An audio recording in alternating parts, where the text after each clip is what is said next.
मेरा एक नजर तुझे देखना किसी बंदगी से कम नहीं। करो मेरा शुक्रिया मेहरबान, तुझे दिल में हमने बसा लिया।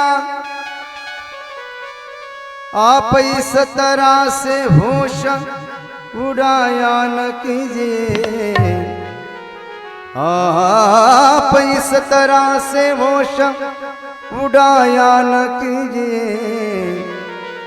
यूं बन सवर के सामने आया न कीजिए, यूं बन सवर के सामने आया न कीजिए।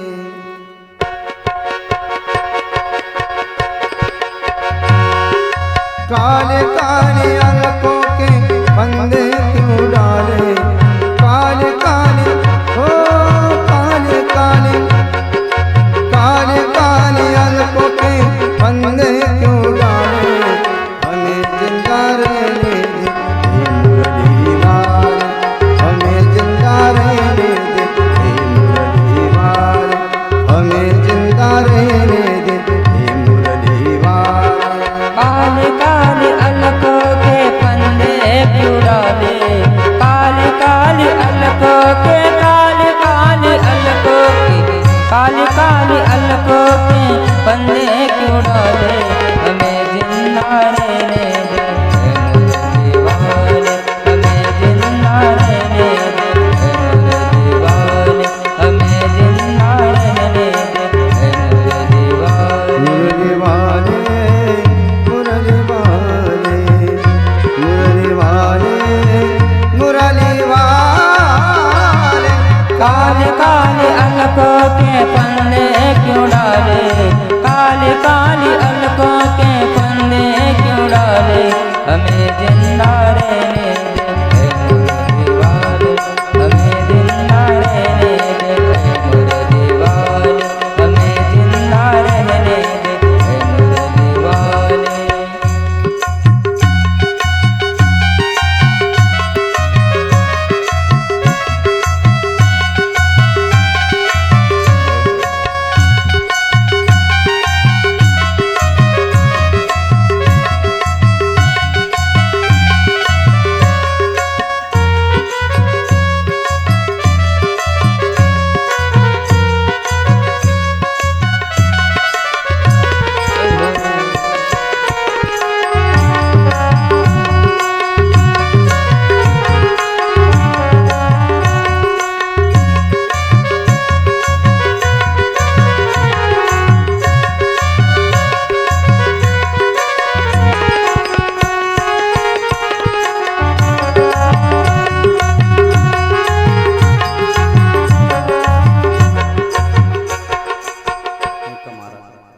परमात्मा असा एका भक्तानं तपश्चर्या केली आणि देवतेच्या समोर एकदम प्रगट झाले, उभे राहिले ध्रुव बाळासारखे। परमात्मा सुंदर आहे, त्याला पाहिल्यानंतर तो भक्त म्हणे देवा बापा असा एकदम माझ्या समोर उभा राहतो तू, पण तुला पाहिलं की मी सगळं भुलून जातो, भजनही भुलून जातो। म्हणून तसं ध्रुव बाळाचं झालं। ध्रुव बाळाने भगवंताला चतुर्भुज पालन, ध्रुव बाळ एकदम त्याला सूचने काय करा, देवाला दर्शन घेऊ की देवाला आलिंगन देऊ की नेमकं काय करू। शेवटी ध्रुवबाळ भगवंताच्या चरणावर लोटांगण घेत जाय।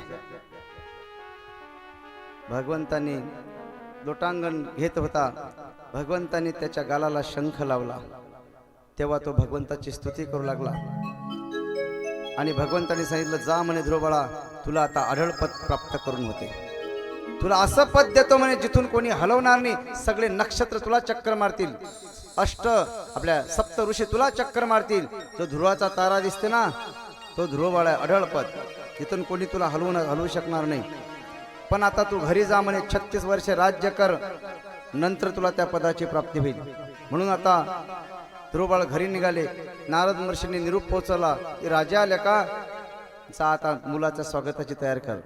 राजाला वाईट वाटलं होतं की मी माझ्या मुलाला, छोट्याशा मुलाला घराच्या बाहेर काढून दिलेला आहे। आता राजानं जंगी स्वागताची तयारी केली मुलाची। सीमेवर हत्ती घोडे रात दोन्ही पत्न्या घेऊन गेला, सैनिक वगैरे जसे ध्रुवबाळ आले स्वागत झालं। पहिले तर आता सावतराईनं छातीशी लावलं आणि